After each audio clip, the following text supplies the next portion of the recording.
Monsieur Ringaka, bonjour. Bonjour, bonjour. C'est un plaisir de vous avoir parce que ce n'est pas tous les jours qu'on vous reçoit dans les plateaux pareils.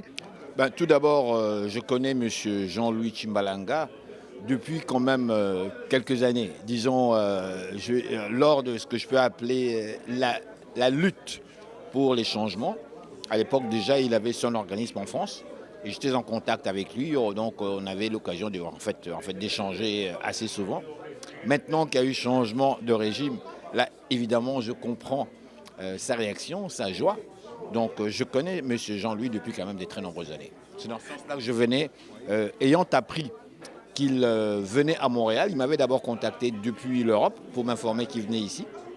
Et bon, je lui ai dit, écoutez, moi, ça me faisait plaisir, puisqu'il publiait quand même 4 ouvrages pertinents. D'une seule fois. Ouais, enfin des gros bouquins. J'ai fait un mémoire de maîtrise, moi, mais j'ai vu le fameux volume des ouvrages. C'est des très gros ouvrages. Donc je suppose que le contenu doit être très intéressant et très pertinent pour nous tous. Il a essayé d'exposer un peu, donner l'idée maîtresse de son ouvrage. Est-ce que vous êtes convaincu du contenu de l'ouvrage? Je vais être très sincère avec vous, je n'ai pas eu l'occasion de lire complètement les ouvrages. Pour analyser, pour critiquer, il fallait tout d'abord que je puisse vraiment prendre connaissance. J'ai lu de façon très synthétique puisque je l'ai reçu dans mon émission de télévision, justement pour qu'il vienne présenter ses ouvrages. Donc j'ai lu synthétiquement, mais ce que j'ai retenu, c'est qu'il était là vraiment pour démontrer que bon, les élections qui ont été en fait réalisées en 2018, qu'effectivement, on a essayé, comment dirais-je, de démolir en fait l'image de Félix Antoine Tshisekedi. Donner en fait cette image qu'il a triché, tout simplement. Alors que bon, lui venait pour démontrer le contraire, voilà, qu'il n'avait pas triché. Mais qu'est-ce que vous retenez à votre sortie de cet exposé?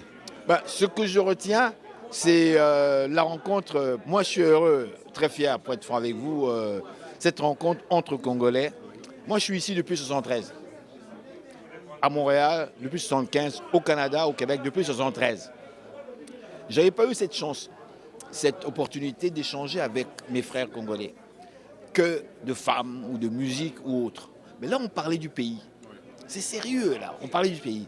Nous voir réunis comme ça, voir des vieux, des grands intellectuels, j'ai même vu des grands chercheurs qui sont là, des grands professeurs d'université, voilà, des profs d'université, journalistes, venir échanger, ne fût-ce que sur le Congo, sur l'avenir de ce pays. Moi, je trouve ça merveilleux. Moi, j'ai retenu cet élément-là. Il a parlé également de changement de constitution. Bon, j'avais une question à poser qui était comment expliquer que les précédents régimes que nous avons connus, qui étaient des régimes d'ailleurs dictatoriaux qu'on a connus, n'ont pratiquement pas changé cette constitution, n'ont pas également donné les raisons que M. Chimbalanga invoque maintenant. Pas du tout. La constitution n'a presque pas été changée. Alors, maintenant qu'on demande, qu'on veut le changer pour les raisons qu'ils avancent, personnellement, je ne suis pas contre. Je ne suis pas contre du tout. Moi, je pense que c'est même la base, puisqu'on parle d'un nouveau Congo. Un nouveau départ. Un nouveau Congo. Alors, partons sur des nouvelles bases, et je pense que la Constitution, c'est très important. Écoutez, moi, je vais vous donner mon point de vue personnel, ayant vécu ici, grandi ici, étudié ici, et en plus en sciences politiques. Mon point de vue, en fait, c'est un questionnement. Le questionnement est le suivant. Je me suis toujours demandé, les partis politiques que nous avons chez nous, en République démocratique du Congo, si je me rappelle bien, on parlait à l'époque coloniale des associations ethniques ou tribales que le gouvernement colonial accordait aux Congolais qui habitaient Kinshasa de se réunir en associations tribales, qui sont devenues éventuellement des partis politiques. Je donne cet exemple de l'Abaco, le parti où M. Kasavubu est devenu président et autres. C'était une association des Bakongo à Léopoldville. Il y a eu d'autres partis, il y a eu d'autres associations, les Bangala et autres. Puis cette époque, à l'émergence même des partis politiques, Mobutu a créé son MPR, où il a essayé de réunir un peu tout le monde, le mouvement populaire de la révolution. On parlait de parti unique. Mais là, on est dans le multipartisme. Et ce qui est assez bizarre, les partis, ce que j'appelle les associations ethniques ou tribales, se sont transformés en partis politiques, sauf l'UDPS, qui semble être un parti vraiment un peu partout dans le pays. Il reste aussi le plus ancien des partis. Ouais, le plus ancien des partis et qui a aussi ce que moi j'appellerais une viande, une consistance, des éléments pertinents. On parle de l'union pour la démocratie et le progrès social. C'est clair et en fait précis. Je ne critique pas les autres partis. Ce que je dis simplement, ce que je constate, personnellement, on dirait qu'on a affaire à des partis ethniques, les autres. Ils sont Bangala, Mongo. Vous êtes pour l'abolition des partis qui ne produisent rien? Je ne suis pas pour l'abolition des partis, mais je suis pour le fait qu'on puisse légiférer sur les partis politiques. Lorsqu'on dit un parti politique, c'est bien un parti politique, ce n'est pas une association ethnique. Donc on veut voir des gens de partout au Congo, on veut une organisation qui regroupe des gens de partout avec une pensée précise.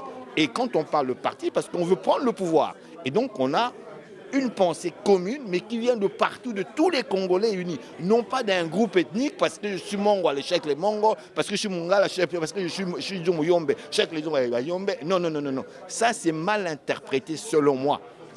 Les partis politiques. Je regarde ici au Canada, je regarde partout au monde, personne ne parle d'ethnie. Lorsqu'on parle d'un parti politique, les gens parlent d'idéologie. Qu'est-ce que le parti présente? Qu'est-ce qu'il apporte? Voilà, qu'est-ce qu'il apporte? C'est beaucoup plus ça. Je souhaite personnellement que les partis politiques ce soit ainsi. Aussi, il y a le congrès. Le congrès du parti permettre à plusieurs candidats quand même de se présenter et non pas d'en faire un parti qui se transmet de génération en génération. Héréditaire. Voilà, parce que ça c'est vraiment partout. Hein. Ça c'est pratiquement dans tous les partis. Même dans les églises, c'est la même chose aujourd'hui. Hein. Éviter un petit peu ce côté-là. C'est pas parce que papa est là que le fils doit faire la même chose quand même. Merci beaucoup, monsieur Henri. Merci, merci. Ce fut un plaisir. Merci, très bonne journée. Au revoir.